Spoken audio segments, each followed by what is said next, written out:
Hey guys, so in this video we're going to talk about an object's weight force, mg, producing a torque on itself. In other words, an object's own weight will produce a torque on that object. Let's check it out. So imagine you have a bar like this that is free, that can rotate about this point. So if it does spin in any way, it would be around here, kind of like your arm going like this, right? Now, there's a weight force that pulls in the middle, like this, mg, because if you have mass, you have weight, so there's something pulling down on you, which means you can think of it in terms of the weight of your arm is pulling down like this or pushing down like this, and because you're fixed here, it's trying to cause it to spin like this, okay? It's trying to cause this. So being aware of the torque and knowing how to calculate the torque due to weight is really important because it's gonna come up in a lot of questions. All right, so I want to remind you, however, a few things real quick. So an object's weight, mg, always acts on the object's center of gravity. Center of gravity. Now, for most of you, the terms center of gravity and center of mass will be the same thing. So you can also think of this as center of mass, okay? Most professors will actually not even draw a distinction between the two. Now, the way this works, really briefly, is that they are different only if your gravitational field is not the same everywhere. So there's like more gravity here than here. For most of you, you're not going to have to worry about that, and you can think that center of gravity really just means the same thing as center of mass. If those two things are different, then you have to look at your center of gravity, not your center of mass. But again, if your professor has made a distinction about that, you're used to that by now. If not, don't worry about it. If this sounds foreign, it's probably because he hasn't talked about this and you don't have to worry about it, okay? So, but the official answer, the correct answer is center of gravity. It's just that they're the same most of the time. If an object has what's called uniform mass distribution means that the mass of an object is evenly distributed throughout, okay? You can think of this as even mass distribution, very well distributed. It's the difference between a bar that has roughly the same mass everywhere or exactly the same amount of mass everywhere versus a bar that's much heavier, let's say on this piece right here, right? Most of the time you're going to have uniform mass distribution, and in this case your center of gravity or center of mass, if they are the same, is going to be on the object's geometric center. What the heck is geometric center? It's just fancy for it's in the middle, right? So if you have, let's say this bar is 4 meters long, length equals 4 meters, it means that the mg is going to pull at a distance of 2 meters from the edges, right down the middle, okay? Long story short, mg pulls in the middle. That's how it works for a vast majority of physics problems, okay? So let's look at this bar here. We have a bar, a cylindrical rod that has a mass m equals 20 and a length equals 4, and it has one of its ends fixed to an axis right here that is mounted on the floor. The rod makes 37 above the horizontal right there, and suppose you have mass of 80, so that's your own personal mass, and you're gonna stand on the other end of the rod. So you're up here with a mass, let's call it big M, of 80 kilograms. We want to know the net torque, okay? So torque net, that's what we want to know. That is produced on the rod about its axis due to the two weight forces, okay? So how much torque do you produce on the rod about its axis? That's always how this works. This is just sort of extra language. Torques are always produced about an axis of rotation due to the weight forces. So what we're doing is we're doing the torque of due to little mg plus the torque due to big mg. And it says you may assume the rod has uniform mass distribution. What that means is that the weight force on the torque on the rod will happen right at the middle. If this question didn't say that, you're going to assume that anyway. Cool? So unless the question says that the object doesn't have uniform mass distribution, you assume that it has uniform mass distribution. It's kind of like friction back in the day.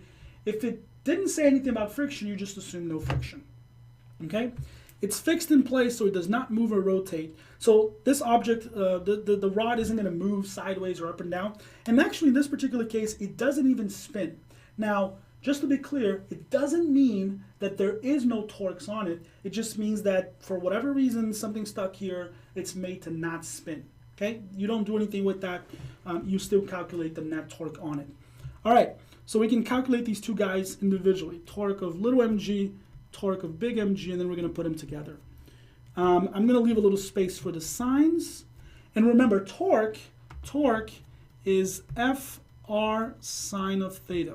In this case, the force gets replaced by mg because that is the force. So the torque of little mg is mg r sine of theta. Now there are two forces and they are different, right? This is the r for little m, and this is the, or little mg, and this is the r for, this is big mg, the r vector for big mg, and the angles are different as well. This is the angle for little mg, the angle for big mg. Okay, so what we got to do is plug in these numbers in the signs. Okay, so remember the steps: draw our vector, figure out the theta, and then plug it into the equation.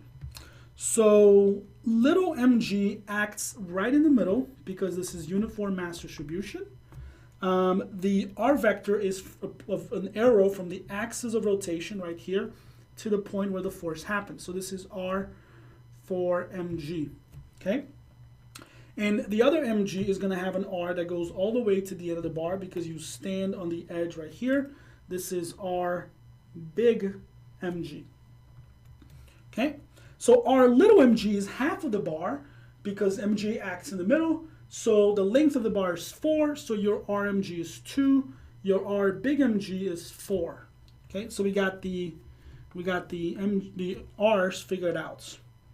What about the angles? What about the angles? So do we use this 37 here? And the answer is no, you do not use that 37. Be careful, that is the wrong answer. Let me draw it and show you why. So for this here, we have r from the axis to mg, and then this is your actual force, which is mg. This is the angle that I need. That's the angle right here between these two, right? Not this other angle here. Now notice that this forms a triangle. If this is a 37, it's a right triangle. This is a 90, so this has to be 90 minus 37.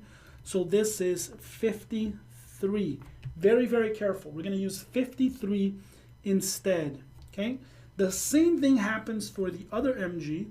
The only difference is that the arrow is longer, but that doesn't matter. Our big mg is this way. This 37 still shows up right here, but that's still not the angle we want. We want 53, okay? Be very careful. The angle that you're being given is not the one that you're supposed to use. That happens quite a bit.